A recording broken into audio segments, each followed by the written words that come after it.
Instagram મારફતે થયેલ પ્રેમને લઈ ધાનેરાના જ યુવક યુવતીને લઈ ભાગી જતા ધાનેરા પોલીસે રાજસ્થાનમાંથી શોધીને દીકરીને પરત લાવી.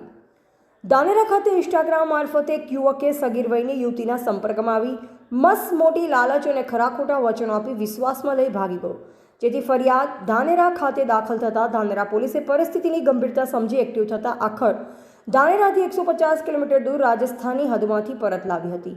આરોપી હોશિયાર હોવાથી મોબાઈલ નંબર જ બદલી નાખ્યો, પણ ધાનેરા પોલીસ છેલ્લા 1 માસથી IMAના આધારે વોચમાં. આખીર પોલીસના સતત પ્રયત્ન થકી માહિતી સામે આવતા દીકરીને પરત લાવવામાં આવી હતી. ધાનેરા પોલીસ સ્ટેશનમાં 1.5 માસ અગાઉ એક અપહરણનો ગુનો દાખલ કરવામાં આવેલ છે, જેમાં હકીકત એવી છે કે જે અપહરણકર્તા છે તેઓએ ઇન્સ્ટાગ્રામ આઈડી બનાવેલું, ફેક આઈડી, જેના મારફતે દીકરી છે આપણી સગીર વયની, એના સાથે ચેટિંગ કરવામાં આવે છે અને તેને ભોળવવામાં આવે છે.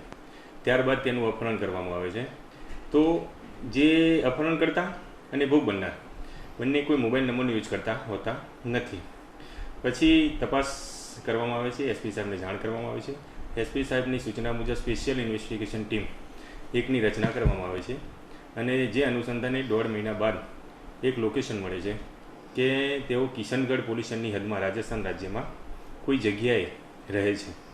જે તો તાત્કાલિક રાત્રિના 2 વાગે SP સાહેબની સૂચના મુજબ ટીમ મોકલવામાં આવે છે અને એમને ઝડપી લેવામાં આવે છે અને અપહરણકર્તાના ચુંગાલમાંથી દીકરીને હેમખેમ પાછી લાવીને તેના પરિવારજનોને સોંપવામાં આવેલી છે.